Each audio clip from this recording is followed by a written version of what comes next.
Subscribe कीजिए आपके अपने इस YouTube चैनल को और दबा दीजिए बेल आइकन को लेटेस्ट एजुकेशन वीडियोस के लिए।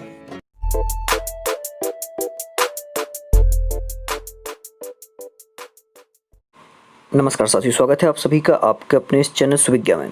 साथियों, आज हम यहाँ पुनः कुछ महत्वपूर्ण प्रश्नों का अध्ययन करेंगे जो कि परीक्षाओं की दृष्टि से बहुत ज़्यादा उपयोगी हैं।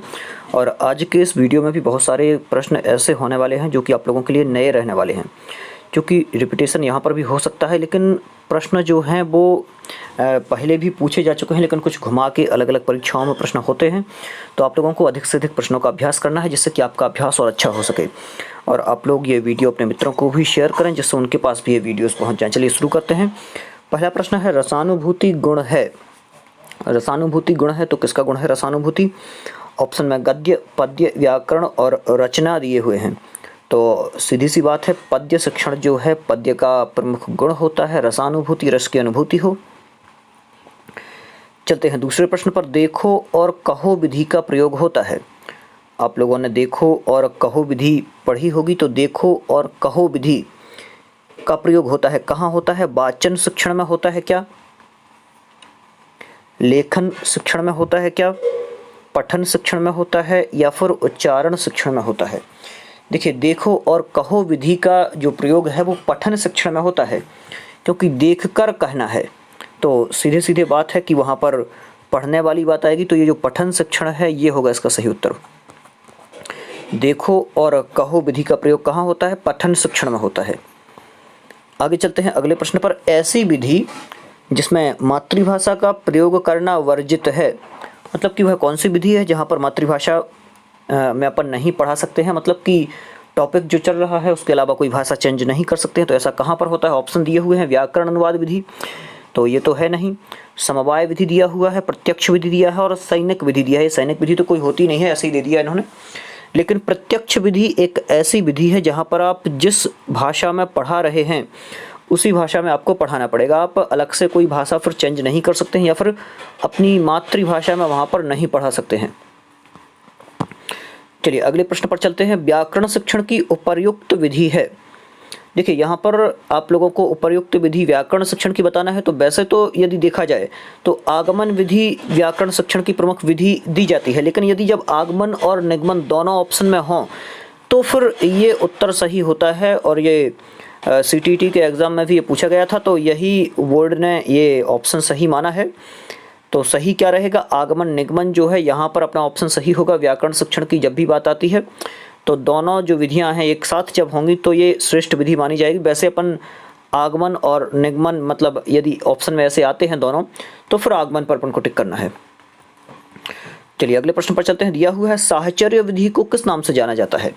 तो साहचर्य विधि आप लोगों को पता ही है, मारिया मोंटेसरी ने दी थी। तो सीधी सीधी बात है कि मोंटेसरी विधि जो है ये यहाँ पर दिया हुआ है, इस विधि के नाम से इसे जाना जाता है। सही आंसर रहेगा ये।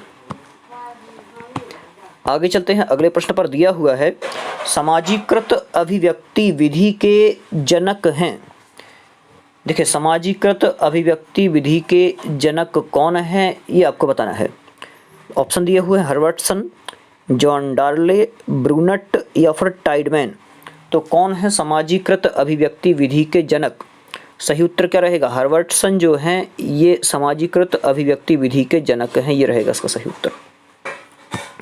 चलिए अगले प्रश्न पर चलते हैं। दिया हुआ है, कक्षा 6 से 8 तक सामाजिक को कहते हैं। देखिए, ये प्रश्न थोड़ा सा समझने लायक भी है। मतलब कि सामाजिक विज्ञान जो पढ़ाई जाती है वो आपने देखा होगा कि 3 से लगभग 5वीं तक तो पर्यावरण होती है, उसके बाद फिर सामाजिक होती है। तो जो पढ़ाई जाती है सामाजिक अध्ययन, जो सामाजिक अध्ययन होती है, ध्यान रखना आप, पर्यावरण अध्ययन जो है ये तो शायद मतलब कि 3 से 5वीं तक चलती है, ये होती है 6 से 8th तक सामाजिक अध्ययन। लेकिन जो सामाजिक विज्ञान है ये हो जाती है फिर 9th 10th इन क्लासों में चलती है सामाजिक विज्ञान, ये होता है। तो सही उत्तर अपना क्या रहेगा? सामाजिक अध्ययन जो है ये 6 से 8 तक को कहा जाता है। और ये प्रश्न पहले पूछा जा चुका है और अब भी पूछे जाने की आशंका है, इसलिए आप लोग ध्यान से ऐसे नोट करते जाएं। सामाजिक विज्ञान में क्षेत्रीय भ्रमण को क्या कहेंगे? मतलब सामाजिक विज्ञान जो है, सामाजिक विज्ञान में जो क्षेत्रीय भ्रमण है उसके लिए अपन क्या कह सकते हैं, सही सटीक उत्तर आपको देना है। देखिए मूल्यांकन के लिए शैक्षणिक भ्रमण किया जाता है सामाजिक विज्ञान में, तो ये तो गलत है, मूल्यांकन की वहाँ कोई वैसा नहीं है। मनोरंजन के लिए तो होगा ही नहीं, क्योंकि अपन भ्रमण पर जाएंगे और मनोरंजन कराएं तो ये नहीं है, वहाँ पर भी कोई शैक्षिक गतिविधि होनी चाहिए। आनुभविक साक्ष्य के लिए, हाँ ये ठीक है, आनुभविक साक्ष्य के लिए होता है कि अपन वहाँ पर नई नई चीज़ें देख रहे हैं, उनका अनुभव कर रहे हैं। संग्रहालय देखने के लिए गए तो वहाँ पर संग्रहालय का अनुभव किया, यहाँ पर ये राजा थे, इन्होंने ऐसा किया, इन्होंने ऐसा किया, इनका ऐसा हुआ, तो एक आनुभविक साक्ष्य वहाँ पर अपन को दिखाई दिया। तो क्या रहेगा सही उत्तर, ऑप्शन नंबर 3। चलते हैं अगले प्रश्न पर। दिया हुआ है भारत में सामाजिक अध्ययन का एक अलग विषय के रूप में अध्ययन कराने की सर्वप्रथम सिफारिश की थी, तो वह कौन सा आयोग था जिसने इस प्रकार की एक सिफारिश की थी कि जो सामाजिक विज्ञान है उसे एक अलग विषय के रूप में पढ़ाया जाए। क्या रहेगा इसका सही उत्तर, देखिए ऑप्शन दिए हैं कोठारी आयोग, राधाकृष्णन आयोग, मुदालियर आयोग या इनमें से कोई नहीं। तो सही क्या रहेगा, मुदालियर आयोग। मुदालियर आयोग ने ये अनुशंसा की थी, ये कहा था कि जो सामाजिक अध्ययन है एक अलग विषय के रूप में इसका अध्ययन कराया जाना चाहिए। चलते हैं अगले प्रश्न पर। सहसंबंध उपागम, तो सहसंबंध उपागम किसने दिया, यहाँ पर थोड़ा सा आप लोगों को समझने लायक एक बात मैं आपको बता दूं। ये जो हर्बर्ट जब दिया हुआ हो तो एक तो होते हैं हर्बर्ट स्पेंसर, और ये हैं जो वो हैं हर्बर्ट, J.F. हर्बर्ट। इनका पूरा नाम क्या है, J.F. Herbert, J.F. हर्बर्ट, और एक हर्बर्ट स्पेंसर जो वो हैं वो अलग हैं। लेकिन जब हर्बर्ट के साथ स्पेंसर जुड़ा होगा तो मतलब हर्बर्ट स्पेंसर एक साथ ही आपको पूछा जाएगा, लेकिन जब भी ऐसा हर्बर्ट लिखा हुआ आए तो आपको J.F. हर्बर्ट ही समझना है। और जो सहसंबंध उपागम था ये हर्बर्ट का ही था, J.F. हर्बर्ट। इनका पूरा नाम क्या रहेगा, J.F. हर्बर्ट रहेगा, और वो हर्बर्ट स्पेंसर अलग हैं। तो ये होगा इसका सही उत्तर सहसंबंध उपागम का। चलिए एक और ऐसा ही एक प्रश्न दिया है, अभिक्रमित अनुदेशन। अब यहाँ पर अभिक्रमित अनुदेशन दे दिया, अभिक्रमित अनुदेशन का सही उत्तर क्या रहेगा, देखिए यहाँ पर J.F. हर्बर्ट ऑप्शन में एक दिया हुआ है, यहाँ पर हर्बर्ट स्पेंसर भी दिया हुआ है, अलग अलग दे दिए हैं, और तीसरा ऑप्शन दिया है चार्ल्स स्किनर दिया है, और V.F. स्किनर दिया है। तो जब अभिक्रमित अनुदेशन की बात आती है तो B.F. स्किनर महोदय का नाम यहाँ पर सामने आता है, B.F. स्किनर रहेगा इसका सही उत्तर। चलते हैं अगले प्रश्न पर। शिक्षण के अंतर्गत शिक्षक की वास्तविक क्रियाएं क्या कहलाती हैं, मतलब कि शिक्षक शिक्षण करा रहा है तो कुछ जो उसकी क्रियाएं होती हैं वो विधियों पर आधारित होती हैं, कुछ क्रियाएं जो होती हैं उस विधि के अंतर्गत और जो प्रविधियां हैं उन पर आधारित हुआ करती हैं। तो जो वास्तविक उसकी और क्रियाएं हैं वो कहलाती हैं प्रविधि। क्या कहलाती हैं, शिक्षण के अंतर्गत शिक्षक की वास्तविक क्रियाएं प्रविधि कहलाती हैं, ये होगा इसका सही उत्तर।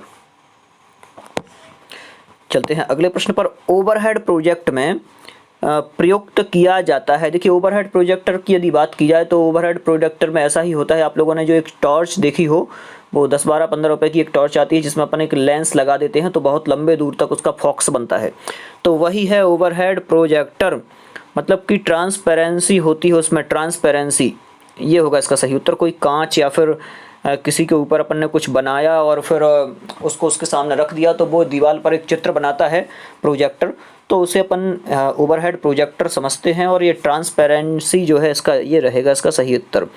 ट्रांसपेरेंसी का प्रयोग वहाँ पर किया जाता है, कैसेट का प्रयोग नहीं होता है, पाठ्य पुस्तक का नहीं होता है, ना हस्तलिपि का होता है। चलते हैं अगले प्रश्न पर। शिक्षण सहायक सामग्री की सापेक्षित प्रभावशीलता को किसके द्वारा स्पष्ट किया गया है, तो प्रश्न में ध्यान से देखना है क्या कह रहे हैं। शिक्षण सहायक सामग्री की सापेक्षिक प्रभावशीलता को किसके द्वारा स्पष्ट किया गया है, सही उत्तर क्या रहेगा, शंकु के द्वारा स्पष्ट किया गया है। सहायक सामग्री की सापेक्ष प्रभावशीलता को शंकु के द्वारा स्पष्ट किया गया है, ये रहेगा इसका सही उत्तर। चलते हैं अगले प्रश्न पर, जो कि आज के इस सेशन का अंतिम प्रश्न है और थोड़ा सा मैंने आज जल्दी भी किया है और इसमें 15 प्रश्न ही हैं, लेकिन थोड़ा सा जल्दी होने के कारण से आप लोगों को लग रहा होगा कि वीडियो बहुत शॉर्ट है, लेकिन इसके बाद एक और वीडियोस मैं अपलोड करने वाला हूं और कोशिश ये करूंगा कि हिंदी पेडागोजी के भी बहुत सारे वीडियो अपलोड करूं, क्योंकि वो भी महत्वपूर्ण है आप लोगों के लिए। चलते हैं परिप्रेक्षा। देखिए, परिप्रेक्षा अथवा जांच पड़ताल। परिप्रेक्ष्य मतलब वही होता है कि पूछना, दोबारा पूछना, अथवा जांच पड़ताल आधारित पाठ्यचर्या पर आधारित है।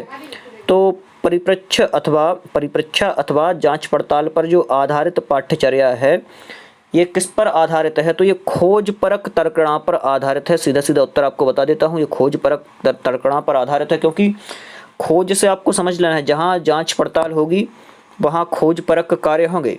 तो खोज परक कार्य कैसे, आपको सीधे ऑप्शन पर टिक मारना है। खोज परक तर्कणा जो है ये जांच पड़ताल या फिर परिप्रेक्ष्य पर आधारित पाठ्यचर्या पर आधारित है, ये होगा इसका सही उत्तर।